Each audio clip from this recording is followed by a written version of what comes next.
സ്തുതിയായിരിക്കട്ടെ. ഈശോയുടെ ഹൃദയത്തിന്റെ സവിശേഷതകൾ. കർത്താവിന്റെ ഹൃദയത്തിന് ചുറ്റുമായി കൊള്ളുകൊണ്ട് ഒരു ആവരണം. കർത്താവിന്റെ ഹൃദയത്തിന് മുകളിലായി വലിയ ഒരു കുരിശുണ്ട്. കുരിശിനെ പുണരുന്ന അഗ്നിനാവുകൾ.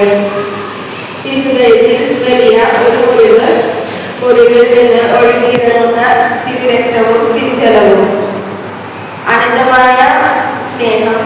എല്ലാ മനുഷ്യരെയും വ്യത്യാസമില്ലാതെ സ്നേഹിക്കുന്ന ഹൃദയമാണ് ഈശോയുടെ തിരുഹൃദയം.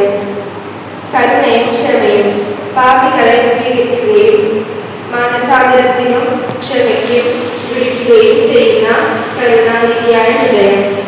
ത്യാഗത്തിന്റെ പ്രതീകം. മനുഷ്യരുടെ രക്ഷയ്ക്കായി കുരിശിൽ ജീവൻ അർപ്പിച്ച ഈശോയുടെ സമർപ്പണവും ത്യാഗ സ്നേഹവും തിരുഹൃദയം വെളിപ്പെടുത്തുന്നു.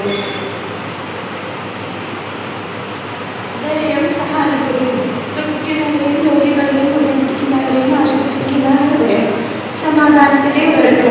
ഭയത്തിനും അസ്വസ്ഥതയ്ക്കും നടുവിൽ സമാധാനവും പ്രത്യാശയും നൽകുന്ന ഹൃദയം. എല്ലാവരെയും സ്വീകരിക്കുന്ന ഹൃദയം. ജാതി, മതം, സ്ഥാനം എന്നിവയുടെ വ്യത്യാസമില്ലാതെ എല്ലാവരെയും തന്റെ സ്നേഹത്തിലേക്ക് ക്ഷണിക്കുന്നു. വിശുദ്ധിയുടെയും വിനയത്തിന്റെയും മാതൃക. ഞാൻ സ്വാമിയുടെ മുന്നിലുള്ള ഹൃദയമാണ് എന്ന ഈശോയുടെ വാക്കുകൾ തിരുഹൃദയത്തിന്റെ സ്വഭാവം. നിത്യവിശ്വസ്തത. മനുഷ്യർ അകന്നു പോയാലും തന്റെ സ്നേഹത്തിൽ ഒരിക്കലും മാറ്റം വരുത്താതെ വിശ്വസ്തമായ ദൈവത്തിന്റെ ഹൃദയം. നമ്മുടെ സ്നേഹത്താൽ വിരിഞ്ഞുകൊണ്ടിരിക്കുന്ന ഈശോയുടെ തിരുഹൃദയമേ, അങ്ങയോടുള്ള സ്നേഹത്താൽ ഞങ്ങളുടെ ഹൃദയങ്ങളെ ജ്വലിപ്പിക്കണമേ.